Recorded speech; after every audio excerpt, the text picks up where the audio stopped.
17살의 평범한 북한 여고생이 갑자기 한밤중에 방문을 두드리는 소리에 잠에서 깹니다. 지금 당장 준비하라. 그분이 찾으신다. 떨리는 목소리에서 전해지는 두려움. 어머니가 경고했던 그날이 마침내 찾아온 것입니다. 학교에서 성악대회 1등을 했다는 이유만으로 하루아침에 가족 곁을 떠나 평양으로 끌려가야 했던 소녀. 화려한 양각도 호텔의 꼭대기 스위트룸에 갇혀 24시간 철저한 감시와 통제 속에서 살아가야만 했던 그녀가 겪어야 했던 충격적인 운명의 시작을 지금부터 들려드리겠습니다. 한북한 소녀의 사연입니다. 안녕하세요. 저는 탈북민 리에진이라고 합니다. 그날 새벽 2시 갑자기 방문을 두드리는 소리에 잠에서 깼어요. 저를 찾는 목소리에서 공포가 느껴졌죠. 이건 어머니가 경고했던 순간임이 분명했습니다. 일주일 전만 해도 저는 평범한 고등학생이었습니다. 그날도 평소와 같은 아침이었죠. 그런데 갑자기 검은 정장을 입은 남자들이 교실에 들어왔어요. 리에진이 나와 차가운 목소리에 교실은 얼어붙었어요. 그렇게 학교 성악대회에서 1등했다는 이유로 저는 하루아침에 가족과 떨어져 평양행차에 실려야 했습니다. 제 의사는 중요하지 않았어요. 짐을 챙길 시간은 고작 10분이었습니다. 저는 황급히 몇 벌의 옷과 가족사진 한 장을 가방에 넣었어요. 그 순간 어머니는 작은 쪽지를 제 손에 쥐어주셨죠. 평양에서 조심하거라. 절대 눈에 띄지 마라. 물론 그때는 알지 못했습니다. 그 말이 무슨 뜻인지를 말이죠. 이후 도착한 곳은 양각도 호텔이었습니다. 직원의 안내를 받아 엘리베이터를 타고 올라간 곳은 양각도 호텔 최고층이었어요. 문이 열리자 호화로운 스위트룸이 눈앞에 펼쳐졌죠. 그날 밤 그곳에 혼자 남은 저는 홀로 공포에 떨며 애써 잠을 청할 수밖에 없었어요. 다음 날 아침 새벽 5시에 일어나 곧바로 군대식 훈련이 시작됐습니다. 머리카락 한 올이라도 삐뚤게 나오면 안 된다며 3시간 동안 머리를 고쳐 묶었어요. 손톱은 완벽한 길이로 다듬어야 했고 피부는 생전 처음 해보는 하얀 분칠을 해야 했죠. 심지어 화장실 가는 시간까지 감시받는 철저한 통제 속에서 살아야 하는 삶이 시작되었어요. 방 안에는 항상 감시 카메라가 돌아갔어요. 옷을 갈아입는 것조차 다른 이들에게 보여지는 그런 생활이었습니다. 사생활이란 전혀 없었죠. 우리는 매일 6시간씩 무용과 노래 연습을 했습니다. 실수라도 하면 매서운 눈길과 함께 벌을 받았어요. 다른 아이들의 얼굴에서도 같은 공포를 느낄 수 있었죠. 모두 자신의 가족을 위해 이 지옥 같은 곳을 견뎌내고 있었습니다. 식사는 하루 2끼, 그것도 소량이었어요. 배고픔은 항상 따라다녔죠. 그렇게 일주일 후 첫 공식 공연이 있었습니다. 무대에 오르기 전 온몸이 얼음장처럼 차가웠어요. 손끝까지 떨리는 것을 억지로 참으며 노래를 불렀죠. 공연이 끝난 후 갑자기 경호원들이 우리 중 몇 명을 불러 세웠습니다. 저도 그 중 하나였어요. 심장이 멎을 것 같았죠. 우리는 별도의 방으로 안내되었습니다. 들어서자마자 공기가 달라졌어요. 방 안에는 그 사람 김정은이 앉아 있었죠. 그의 시선이 저에게 고정되자 다리가 풀렸습니다. 떨리는 목소리로 자신을 소개하라고 했어요. 말을 더듬으며 이름과 나이를 말했죠. 그 순간 김정은은 갑자기 제게 다가와 미소를 지으며 악수를 청했어요. 차갑고 땀에 젖은 손이었죠. 얼굴은 웃고 있었지만 눈은 매서웠어요. 다른 아이들의 얼굴에서도 같은 공포가 보였죠. 그날 이후 저희 방에는 유나라는 언니가 합류했습니다. 유나 언니는 저보다 2살 많았어요. 첫 만남에서 유나 언니의 눈빛에서 깊은 슬픔을 발견했죠. 유나 언니는 이미 1년 동안 이곳에 있었다고 했습니다. 처음으로 누군가와 마음을 나눌 수 있어 조금은 위안이 됐어요. 하지만 유나 언니의 얼굴은 늘 창백했고 밤에는 자주 악몽에 시달렸죠. 유나 언니는 귓속말로 저에게 조심하라고 했습니다. 여기서 눈에 띄는 건 축복이 아니야. 그 말의 의미를 곧 알게 될 줄은 몰랐어요. 유나 언니의 눈가에 맺힌 눈물을 보며 가슴이 찢어지는 듯 했죠. 양각도 호텔의 화려한 외관 속에 숨겨진 어둠이 점점 더 분명하게 느껴졌습니다. 물론 그때는 알지 못했습니다. 곧 저희에게 충격적인 사건이 일어날 거란 사실을 말이죠. 어느 날 밤 유나 언니가 갑자기 김정은의 호출을 받았습니다. 새벽 3시에 직원들이 와서 유나 언니를 데려갔죠. 유나 언니는 공포에 질린 표정으로 저를 바라보았습니다. 손가락에 피가 날 정도로 손톱을 받고 있었어요. 유나 언니의 눈빛은 살려달라고 외치고 있었지만 아무도 도울 수 없었죠. 그리고 다음 날 점심시간이 되어서야 유나 언니가 방으로 돌아왔어요. 하지만 그 모습은 전날의 유나 언니가 아니었죠. 얼굴은 창백했고 눈빛은 공허했습니다. 말도 제대로 하지 못했어요. 몸을 떨며 화장실에서 계속 구토를 했죠. 분명 무슨 일이 있었다는 것을 직감적으로 알 수 있었습니다. 이틀 후 유나 언니의 상태는 더욱 악화되었어요. 고열에 시달리며 몸을 떨었죠. 의사를 불러달라고 요청했지만 관리자들은 유나 언니가 단순히 감기에 걸렸다며 신경 쓰지 말라고 했습니다. 하지만 유나 언니의 상태는 점점 나빠졌어요. 얼굴은 노랗게 변했고 눈 흰자위도 노란빛을 띠었죠. 간 기능에 문제가 생겼다는 것을 알 수 있었습니다. 그날 밤 유나 언니는 제 손을 꼭 잡았어요. 떨리는 목소리로 도망쳐. 여기서 나가. 나처럼 될까봐. 이 말을 끝으로 유나 언니는 의식을 잃었죠. 저는 공포에 질려 도움을 요청했습니다. 하지만 새벽에 들이닥친 관리자들은 유나 언니를 데려간 후 다시는 볼 수 없었어요. 다음 날 관리자들은 유나 언니가 심각한 병에 걸려 평양의학대학병원으로 이송되었다고 했습니다. 하지만 그들의 눈빛에서 거짓말임을 알 수 있었어요. 방 안의 유나 언니 물건들은 한순간에 사라졌고 마치 처음부터 없었던 사람처럼 흔적도 없이 지워졌죠. 그들은 유나 언니에 대해 더 이상 묻지 말라고 경고했습니다. 공포는 이제 제 일상이 되었어요. 매일 밤 유나 언니의 마지막 모습이 악몽처럼 찾아왔죠. 더 끔찍한 것은 제게도 같은 증상이 나타나기 시작했다는 것입니다. 갑자기 메스꺼움이 느껴지고 식은땀이 흘렀어요. 손발이 떨리고 가슴이 조여들었죠. 유나 언니처럼 될까봐 두려움에 떨었습니다. 한 달 후 저를 부르는 전화가 왔어요. 김정은이 저를 지명했다는 소식이었죠. 그 순간 유나 언니의 마지막 모습이 떠올랐습니다. 심장이 터질 듯이 뛰었고 손발은 얼음장처럼 차가워졌어요. 이제 저도 유나 언니처럼 될 것이라는 공포가 엄습했죠. 더 큰 충격은 다음 날 아침에 찾아왔습니다. 우연히 정부 문서를 발견했어요. 거기에는 제 가족이 정치범 수용소로 보내졌다는 내용이 적혀 있었죠. 저의 신분 때문에 또는 제가 무언가 알게 될까봐 가족들을 인질로 잡은 것입니다. 숨이 멎는 것 같았어요. 눈물이 하염없이 흘렀지만 소리내어 울 수조차 없었죠. 가족들과 함께 나를 지키기 위한 방법은 이제 오직 하나뿐이었습니다. 탈북, 그것만이 유일한 선택이었어요. 그렇게 가족들이 정치범 수용소로 끌려갔다는 사실을 알고 난 후 저는 극도의 공포와 절망 속에서 하루하루를 버텼습니다. 탈북만이 유일한 해결책이라는 생각이 들었지만 어떻게 시작해야 할지 막막했어요. 양각도 호텔은 철통 같은 경비 속에 있었고 모든 행동은 24시간 감시받고 있었죠. 창문 밖으로 보이는 평양의 불빛은 아름다웠지만 그것은 제게 감옥의 창살에 불과했습니다. 그렇게 꽤 시간이 흐른 뒤 기적 같은 소식이 들려왔어요. 호텔 청소부로 일하는 한 여성이 몰래 쪽지를 전해주었죠. 거기에는 가족들이 탈북에 성공했다는 내용이 적혀 있었습니다. 믿을 수 없었어요. 하지만 쪽지에는 제가 어릴 적 부르던 가족들만 아는 노래 가사의 일부가 적혀 있었죠. 이것은 분명 가족들이 보낸 신호였습니다. 도대체 어떻게 수용소를 탈출해 탈북까지 하게 된 것인지 알 수 없었지만 확실한 건 이건 가족들이 보낸 암호란 것이었습니다. 쪽지에는 또한 탈북 브로커의 연락처도 있었어요. 손가락이 떨리고 심장이 마구 뛰었지만 용기를 내어 그 번호로 전화를 걸었죠. 호텔 밖으로 나갈 수 있는 기회는 공연 때뿐이었습니다. 다음 공연을 기회로 탈출하기로 계획을 세웠어요. 브로커는 두만강 근처에서 기다리겠다고 했죠. 하지만 공연장을 빠져나가기 위해서는 감독관의 허가가 필요했습니다. 평양 시내에서의 자유로운 이동은 불가능했어요. 모든 이동은 감시자들의 동행 하에 이루어졌죠. 유일한 방법은 감독관을 속이는 것이었습니다. 날짜가 다가오자 불안과 두려움으로 잠을 이룰 수 없었어요. 손톱을 물어뜯으며 밤을 지새웠죠. 공연 전날 감독관 이영호를 찾아갔습니다. 이영호는 무자비하고 냉혹한 사람이었어요. 그의 방문을 두드리자 심장이 멎을 듯했죠. 문이 열리고 그가 차가운 눈빛으로 저를 쳐다봤습니다. 제 입에서는 미리 준비한 거짓말이 흘러나왔어요. 어머니가 위독하다는 거짓 소식을 전하며 고향에 다녀올 수 있게 해달라고 부탁했죠. 이영호는 처음에는 냉담했습니다. 하지만 저는 무릎을 꿇고 울면서 애원했어요. 심지어 그의 발까지 붙잡았죠. 자존심은 구겨졌지만 살기 위해서는 어쩔 수 없었습니다. 이영호의 눈빛이 흔들렸어요. 마침내 그는 3일간의 휴가를 허락했죠. 하지만 경고를 덧붙였습니다. 기한 내에 돌아오지 않으면 가족 모두가 처벌받을 것이라고요.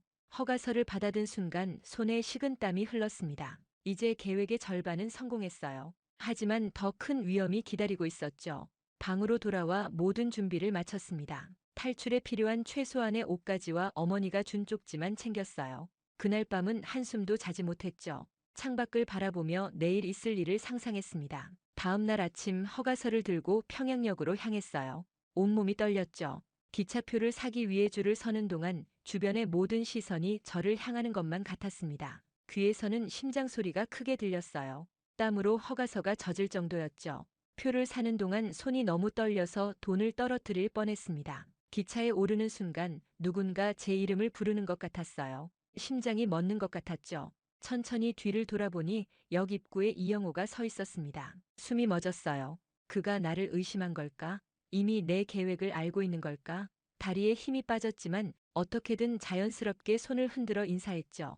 이영호는 잠시 나를 바라보다가 천천히 고개를 끄덕였습니다. 기차가 출발했고 저는 감시의 눈을 벗어나 자유를 향한 첫걸음을 내딛었어요. 기차에서 내린 후 청진으로 가는 버스에 몸을 실었습니다. 창문 밖으로 보이는 풍경이 점점 황폐해졌어요. 평양의 화려함은 사라지고 굶주림에 지친 사람들의 모습이 눈에 들어왔죠. 버스에서 내려 브로커와 만나기로 한 장소로 향했습니다. 심장은 계속해서 미친 듯이 뛰었어요. 누군가 저를 쫓고 있다는 느낌에 계속 뒤를 돌아보았죠. 브로커는 50대 남성이었습니다. 차가운 눈빛으로 저를 위아래로 훑어보더니 고개를 끄덕였어요. 그의 지시에 따라 밤이 될 때까지 숨어 있었죠. 밤 10시 그는 저를 트럭에 태웠습니다. 트럭 뒤에는 이미 다른 탈북자들이 숨어 있었어요. 모두 공포에 질린 눈빛이었죠. 저는 가장 구석에 몸을 웅크리고 앉았습니다. 트럭은 밤새 달렸어요. 도로가 끝나고 비포장길로 접어들자 몸이 심하게 흔들렸죠. 입술을 깨물어 비명이 새어나가지 않게 했습니다. 새벽녘 트럭이 멈췄어요. 브로커가 우리에게 내리라고 했죠. 앞에는 어두운 숲이 보였습니다. 그 너머에 두만강이 있다고 했어요. 숲을 통과하는 동안 가시나무에 긁히고 돌부리에 발이 걸려 넘어지기를 반복했습니다. 무릎이 찢어지고 손바닥이 피로 얼룩졌지만 소리를 낼 수 없었어요. 국경 수비대에게 발각되면 모두 끝이었죠.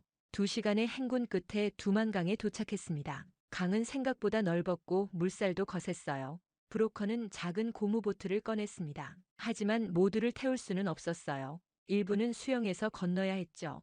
브로커는 젊은 저에게 수영해서 건너라고 말했습니다. 한겨울의 두만강 물에 들어서는 순간 온몸이 얼어붙는 듯 했어요. 숨이 끊어질 것 같았죠. 하지만 뒤돌아볼 수 없었습니다. 강물의 차가움은 상상 이상이었어요. 온몸의 감각이 사라지는 듯 했죠. 팔다리가 얼어붙어 움직이기 힘들었습니다. 물살은 생각보다 강해서 몇 번이나 휩쓸릴 뻔했어요. 숨이 턱까지 차오르고 의식이 흐려지기 시작했죠. 죽음이 이런 느낌일까 생각했습니다. 간신히 중국 땅에 도착했지만 안전과는 거리가 멀었어요. 중국 공안에게 발각되면 북송될 것이 뻔했죠. 젖은 옷을 갈아입을 시간조차 없이 우리는 다시 달렸습니다. 중국인 브로커가 우리를 기다리고 있었어요. 그는 우리를 트럭에 태우고 연변 지역의 한 농가로 데려갔죠. 농가에 도착해서도 안심할 수 없었습니다. 창문을 꼭꼭 걸어 잠그고 소리를 내지 않았어요. 밖에서 개 짖는 소리만 들려도 심장이 터질 듯 했죠.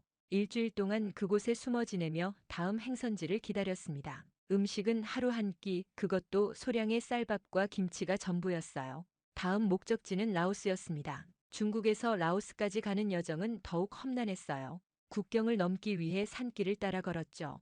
뱀과 전갈이 우글거리는 길이었습니다. 한 번은 발목을 삐어 극심한 통증에 시달렸지만 소리조차 낼 수 없었어요. 함께 온 탈북자 중 한 명이 등에 업어주었죠. 라오스에 도착한 후에도 공포는 계속되었습니다. 라오스 경찰에게 붙잡혀 한 달간 감옥에 갇혔어요. 매일이 지옥 같았죠. 감옥에서는 더러운 물과 썩은 음식을 먹어야 했습니다. 언제 북송될지 모른다는 공포에 밤마다 식은땀을 흘렸어요. 다행히 한국 대사관의 도움으로 석방되었고 태국으로 이동할 수 있었죠. 이후 마침내 인천공항에 도착한 순간의 감정은 지금도 생생합니다. 비행기에서 내려 입국장으로 들어서는 순간 다리가 후들거려 걸음을 떼기 힘들었어요. 한국 땅을 밟는다는 것이 꿈만 같았죠. 공항은 너무 크고 화려했습니다. 북한에서는 상상도 할 수 없었던 규모였어요. 모든 것이 빛나고 깨끗했죠. 사람들은 자유롭게 움직이며 웃고 있었습니다. 입국 심사를 기다리는 동안 주변의 모든 것이 새롭게 느껴졌어요.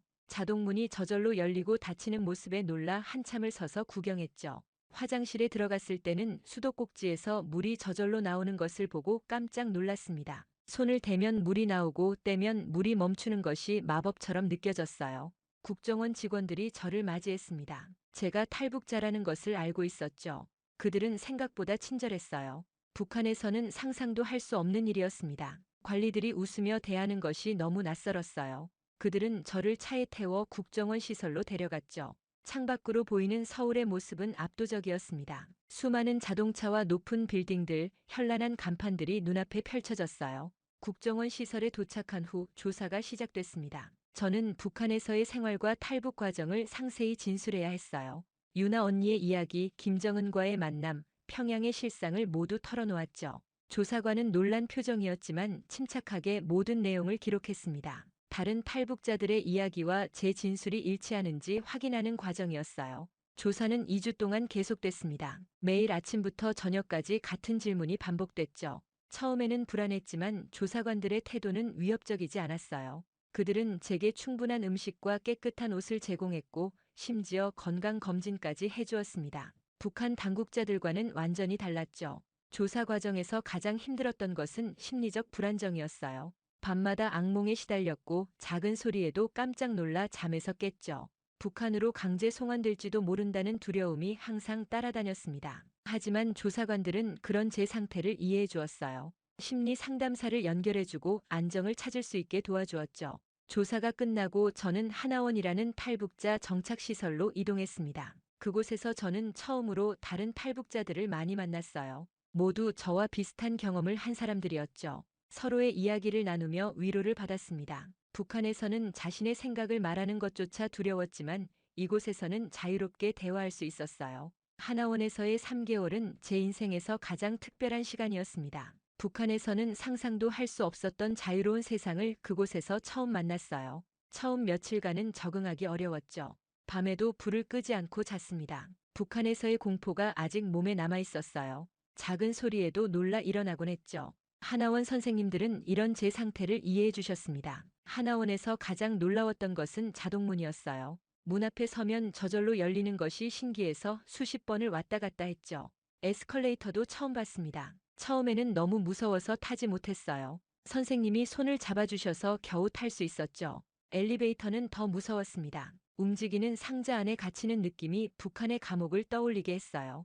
ATM 기계도 신기했습니다. 카드 하나로 돈이 나온다는 것이 믿기지 않았어요. 처음에는 그것이 북한 간첩이 돈을 훔치기 위한 장치라고 생각했죠. 선생님이 여러 번 설명해 주셔야 이해할 수 있었습니다. 카드 결제 시스템도 마찬가지였어요. 플라스틱 카드 하나로 모든 것을 살 수 있다니 마법 같았죠. 음식은 또 다른 충격이었습니다. 하나원 식당에서는 하루 3끼를 제공했어요. 북한에서는 상상도 할 수 없었던 양이었죠. 처음에는 모든 음식을 다 먹어야 한다고 생각했습니다. 남기면 혹시 처벌받을까 두려웠어요. 배가 아파도 억지로 다 먹었죠. 선생님이 음식을 남겨도 된다고 할 때까지 그랬습니다. 하나원에서는 한국 사회 적응을 위한 다양한 교육이 있었어요. 컴퓨터 사용법, 대중교통 이용법, 은행 업무 처리법 등을 배웠죠. 처음 컴퓨터를 접했을 때는 키보드 자판을 누르는 것조차 어려웠습니다. 인터넷의 개념도 이해하기 힘들었어요. 하지만 선생님들의 인내심 있는 가르침 덕분에 조금씩 익숙해졌죠. 하나원 생활 중 가장 감동적인 순간은 가족과의 재회였습니다. 3개월 중반 드디어 가족들을 만나는 날이 왔어요. 면회실로 향하는 발걸음이 떨렸죠. 문이 열리고 어머니, 아버지, 동생의 얼굴이 보였습니다. 그 순간 모든 것이 멈춘 것 같았어요. 눈물이 하염없이 흘렀죠. 서로를 껴안고 한참을 울었습니다. 가족들의 모습도 많이 달라져 있었어요. 모두 살이 올라 건강해 보였죠. 특히 동생은 제가 기억하던 것보다 훨씬 컸습니다. 북한에서의 고통스러운 시간들, 탈북 과정에서의 위험했던 순간들이 주마등처럼 스쳐 지나갔어요. 하지만 이제 우리는 안전했고 함께였죠. 가족들과 재회한 후 하나원 생활은 더 행복해졌습니다. 곧 함께 살 수 있다는 희망이 생겼어요. 한국 생활에 대한 두려움보다 기대감이 커졌죠. 밤에도 편히 잘 수 있었고 악몽도 줄어들었습니다. 매일 아침 눈을 뜰 때마다 감사함을 느꼈어요. 자유롭게 생각하고 말하고 행동할 수 있다는 것이 얼마나 소중한지 깨달았죠. 하나원 수료를 앞둔 마지막 날 창밖을 바라보며 생각했습니다. 북한에서의 삶, 탈북 과정에서의 고통, 그리고 이제 시작될 새로운 삶까지 긴 여정이었지만 이제 진짜 시작이라는 생각이 들었어요. 두려움도 있었지만 그보다 더 큰 희망이 가슴속에 자리 잡았죠. 드디어 내일 진짜 자유의 땅으로 나갈 수 있다는 기대에 밤잠을 설쳤습니다. 이후 하나원을 나와 처음 맞이한 자유로운 세상은 두렵고 낯설었습니다. 정부에서 제공한 임대 아파트는 북한에서 꿈도 꾸지 못했던 호화로운 곳이었어요. 수도꼭지만 틀면 온수가 나오고 화장실이 방 안에 있다는 사실이 신기했죠. 첫날 밤 침대가 너무 푹신해서 바닥에 이불을 깔고 잤습니다. 딱딱한 바닥이 오히려 익숙했어요. 생활 속 작은 일들이 모두 도전이었습니다. 처음 마트에 갔을 때는 너무 많은 물건들에 압도되어 1시간을 멍하니 서 있었어요. 북한에서는 상상도 할 수 없는 풍요로움이었죠. 치킨을 배달시키려다 실수한 일도 있었습니다. 전화번호를 누르는 것까지는 했는데 갑자기 누군가 받자 너무 당황해서 전화를 끊어버렸어요. 용기를 내어 다시 걸었지만 후라이드와 양념의 차이를 몰라 한참을 설명했죠. ATM 사용도 큰 난관이었습니다. 처음에는 카드를 거꾸로 넣어 기계가 삼켜버릴까봐 식은땀을 흘렸어요. 마침내 성공했을 때는 너무 기뻐서 그 자리에서 뛰었죠. 지하철을 탈 때는 환승 개념을 이해하지 못해 같은 역에서 몇 시간을 헤맸습니다. 낯선 사람에게 길을 물어보는 것도 겁이 났어요. 북한에서는 모르는 사람과의 대화가 위험했기 때문이죠. 한국말도 많이 달랐습니다. 짱, 대박, 멘붕 같은 단어들은 처음 들어봤어요. 영어가 섞인 말은 더 어려웠죠. 컴퓨터, 인터넷, 스마트폰이라는 단어의 의미를 이해하는데 몇 달이 걸렸습니다. 가장 당황스러웠던 건 사람들이 존댓말과 반말을 섞어 쓰는 것이었어요. 북한에서는 엄격한 언어 규칙이 있었죠. 직업을 구하는 과정도 쉽지 않았습니다. 면접에서 북한 억양 때문에 곤란한 상황이 많았어요. 하지만 미용 기술을 배우기 시작하면서 희망이 생겼죠. 손재주가 좋다는 칭찬을 받을 때마다 눈물이 날 것 같았습니다. 북한에서는 꿈꿀 수 없었던 미래였어요. 가족과 함께하는 시간은 가장 큰 행복이었습니다. 처음으로 해변에 놀러 갔을 때 모래 위를 맨발로 걷는 감각이 너무 신기했어요. 엄마와 아빠가 웃는 모습을 보는 것만으로도 가슴이 벅찼죠. 동생은 학교에서 축구를 배우며 날마다 행복해했습니다. 평범한 일상이 얼마나 소중한지 깨달았어요. 작은 성취들이 쌓여갔습니다. 첫 월급을 받은 날 가족들에게 맛있는 식사를 대접했어요. 북한에서는 감히 상상도 못했던 순간이었죠. 처음으로 투표를 했을 때는 손이 떨릴 정도로 긴장됐습니다. 내 의견이 존중받는다는 느낌이 새로웠어요. 그렇게 자유라는 것의 의미를 조금씩 이해하며 한국 생활 3년째에 접어들었습니다. 이제는 지하철 노선도를 외울 정도로 익숙해졌어요. 처음으로 가족들과 한강공원에 소풍을 갔던 날을 잊을 수 없죠. 강변을 따라 자전거를 타는 사람들, 돗자리를 펴고 음식을 나눠 먹는 가족들, 자유롭게 웃고 떠드는 젊은이들의 모습이 신기했습니다. 북한에서는 군인들의 감시 없이 이렇게 모여 있는 것 자체가 불가능했어요. 주말마다 가족과 함께하는 시간은 가장 소중했습니다. 영화관에서 처음 본 3D 영화의 소리를 지르며 놀랐고 놀이공원의 롤러코스터는 무서웠지만 짜릿했어요. 동생은 학교에 완전히 적응해 친구들도 많이 사귀었죠. 부모님도 작은 분식점을 열어 열심히 일하셨습니다. 우리 모두 각자의 자리에서 새 삶의 뿌리를 내리고 있었어요. 미용학원을 졸업하고 작은 미용실에서 일하기 시작했습니다. 처음에는 북한 말투 때문에 손님들이 놀라곤 했어요. 하지만 진심을 다해 대하자 단골 손님이 생기기 시작했죠. 월급을 받는 날이면 항상 눈물이 났습니다. 내 노력으로 정당한 대가를 받는다는 것, 그 돈으로 원하는 것을 살 수 있다는 사실이 아직도 꿈만 같았어요. 가장 의미 있었던 변화는 다른 탈북 청소년들을 돕는 봉사활동을 시작한 것이었습니다. 월 1회 탈북 청소년 센터에서 그들의 이야기를 듣고 제 경험을 나누었어요. 자신이 겪었던 어려움을 똑같이 겪고 있는 아이들을 바라보면 가슴이 아팠죠. 하지만 제가 이겨냈듯 그들도 이겨낼 수 있다고 믿었습니다. 미용실 창업은 여전히 제 꿈이었어요. 매달 조금씩 돈을 모아 창업 자금을 마련했죠. 밤늦게까지 경영 관련 책을 읽으며 사업 계획을 세웠습니다. 2년 후면 혜진 헤어라는 간판을 달 수 있을 것 같았어요. 그곳에서 탈북민들에게 무료로 미용 기술을 가르치는 것까지 계획했죠. 가끔 북한에 두고 온 친구들 생각에 잠을 이루지 못하는 밤도 있었습니다. 유나 언니를 비롯해 그곳에서 만났던 소녀들은 어떻게 지내고 있을지, 아직도 그 지옥 같은 곳에 있는지 생각하면 가슴이 아팠어요. 언젠가 통일이 되어 모두 자유를 누릴 수 있기를 간절히 바랐죠. 돌이켜보면 모든 고통과 두려움은 이 자유를 얻기 위한 과정이었습니다. 평양의 화려함 속에 숨겨진 어둠을, 두만강의 차가운 물살을, 라오스 감옥의 절망을 통과했어요. 그 모든 것이 지금의 저를 만들었죠. 더 이상 두렵지 않습니다. 이제 제 삶은 제가 선택하고 제 목소리는 제가 내고 제 꿈은 제가 이뤄낼 것이에요. 자유롭게 당당하게 살아갈 것입니다.